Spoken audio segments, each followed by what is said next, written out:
Halo Al, selamat datang di channel Marki Jawal. Di video kali ini kita akan membahas tentang kadaluarsa. Nah, biasanya kalau kita beli produk makanan atau minuman yang ada di supermarket, toko, di warung, salah satu hal yang paling penting untuk kita perhatikan adalah tanggal expire-nya atau tanggal kadaluarsanya. Nah, tanggal ini penting supaya kita bisa tahu apakah produk ini masih layak untuk kita beli dan kita konsumsi, Wal. Tapi ternyata ada loh makanan atau minuman, Wal, yang tidak perlu tanggal kadaluarsa sebenarnya. Karena produk ini bisa bertahan sampai bertahun-tahun, bahkan ada yang bisa dibilang selamanya, Wal. Dengan catatan tidak tercampur atau dicampur dengan bahan-bahan lain.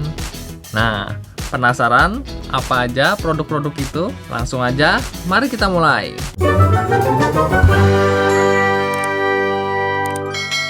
Yang pertama, produk pertama yang sebenarnya tidak perlu atau bahkan kalau kita perhatikan sepertinya memang tidak ada tanggal expire di kemasannya adalah beras putih.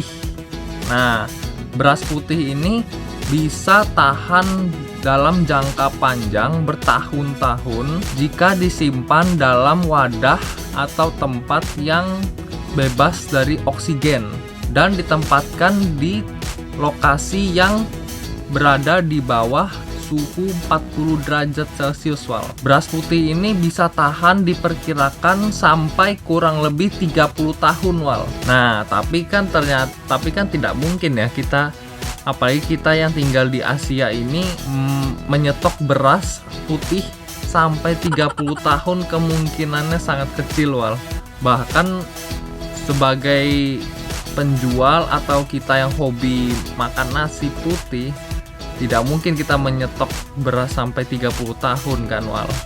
Tetapi informasi yang kita dapat ini menyatakan bahwa beras putih yang disimpan dengan baik dalam kondisi seperti yang kita sebutkan sebelumnya bisa tahan sampai kurang lebih 30 tahun. Nah, coba kalian perhatikan, Wal, apakah kalau kalian beli beras putih dibungkus di kemasannya ada tanggal expire atau tidak? Nah, oke. Lanjut. Yang kedua, produk yang kedua ini adalah susu bubuk atau susu kering. Nah, susu bubuk atau susu kering ini merupakan produk olahan susu, di mana susu yang dimaksud ini adalah produk susu yang sudah diolah dengan cara menguapkan susu ini sampai menjadi kering. Nah, dengan dijadikan kering seperti ini, susu bubuk menjadi produk yang tahan lama dibandingkan susu cair karena dua komponen yang menyebabkan produk susu ini bisa basi, yaitu air dan lemak, sudah dihilangkan, Wal. Diperkirakan susu bubuk atau susu kering ini yang sudah tidak ada air dan lemak bisa tahan 2-10 tahun, Wal. Walaupun kalau kita lihat di kemasannya itu ada tanggal expire-nya. Nah, oke. Lanjut. Yang ketiga, produk ketiga ini adalah kecap asin atau soy sauce, di mana kecap asin ini banyak dipakai dalam masakan Tionghoa, Wal. Selain memberikan cita rasa, kecap asin ini juga memberikan aromatik dalam makanan Tionghoa. Nah, kecap asin ini juga bisa tahan sampai bertahun-tahun karena proses fermentasi dan sodium yang terkandung dalam kecap asin ini sangat tinggi, Wal, sehingga tidak memungkinkan untuk tumbuhnya mikroorganisme atau bakteri dalam kecap asin ini dalam jangka panjang. Tetapi walaupun tidak basi dalam jangka panjang, kalau kecap asin ini sudah dibuka dan kita pakai dalam jangka panjang, itu bisa berubah dari segi aroma, warna, dan juga rasa, Wal. Nah, jadi sebaiknya kita konsumsi atau kita pakai kecap asin ini jangan sampai terlalu lama ya, Wal. Walaupun dalam jangka panjang kecap asin ini tetap bisa dipakai, tetapi kualitasnya sudah mulai menurun. Oke? Lanjut. Yang keempat. Nah, produk keempat ini adalah madu alami, Wal. Dimana madu alami ini bisa dibilang produk yang susah basi atau bisa dibilang tidak akan basi selamanya, Wal. Kenapa demikian? Karena berdasarkan informasi yang kita dapat, pernah ada arkeolog yang dilansir dari National Geographic yang menemukan madu yang berusia kurang lebih 3000 tahun wal. Madu ini ditemukan saat para arkeolog ini sedang menggali kuburan di Mesir kuno. Dan madu ini ditemukan dalam kondisi yang masih utuh dan masih layak dikonsumsi. Bahkan mereka mencoba mencicipinya wal. Nah, kenapa madu ini bisa tahan sampai jangka panjang dan masih layak dikonsumsi wal? Ternyata hal ini karena madu alami ini memiliki kondisi yang bisa tahan terhadap dari kondisi basi wal.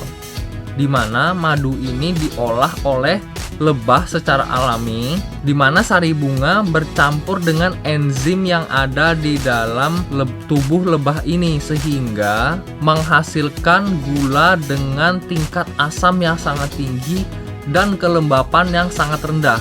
Nah, dua hal inilah yang menyebabkan madu alami ini sangat susah untuk basi wal. Nah, jadi madu alami ini sangat susah untuk basi wal, kecuali dicampur lagi dengan bahan lain. Oke, lanjut. Yang kelima, produk kelima yang tahan lama dari kondisi basi itu adalah garam. Garam yang dimaksud di sini adalah garam yang tanpa tambahan bahan apapun ya wal, tanpa campuran apapun lagi, ke garam yang benar-benar masih alami.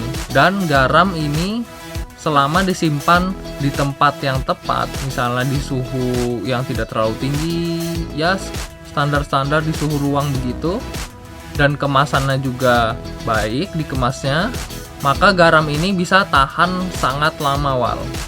Tetapi tetap kita temukan tanggal expire di kemasan garam yang kita beli wal. Nah, kenapa tetap ada tanggal expire di kemasan garam yang kita beli? Ada beberapa alasan wal.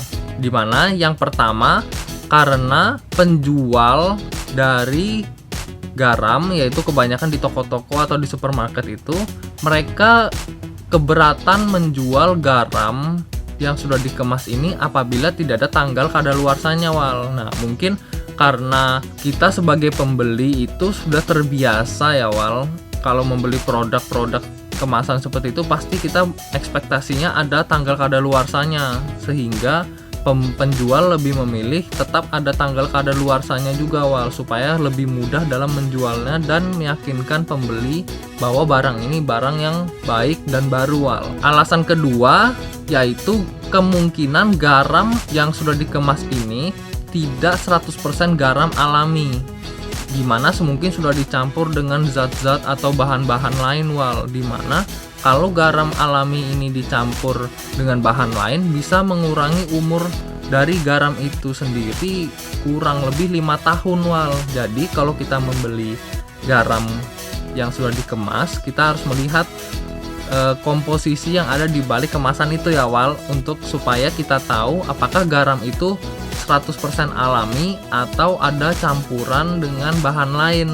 Nah, kalau komposisinya 100% garam, berarti itu adalah garam alami yang bisa tahan dalam jangka panjang walaupun ada tanggal expire-nya. Nah, jadi dengan cara seperti itu kita bisa tahu ya wal, apakah garam itu 100% alami atau ada campuran lain. Oke, nah itu beberapa produk yang bisa kita temui atau bahkan sering kita pakai, tetapi ternyata walaupun mereka ada tanggal expire-nya, sebenarnya mereka bisa tahan dalam jangka panjang wal, asalkan dalam kondisi tidak dicampur bahan lain dan dikemas atau disimpan dengan cara yang baik. Nah, jadi informasi yang kita bagikan dalam video ini itu hanya menjadikan sebuah pengetahuan baru dan referensi bagi kita, supaya seandainya kita melihat produk-produk ini sudah expire, kita masih bisa mempertimbangkan apakah masih layak atau tidak untuk dikonsumsi wal.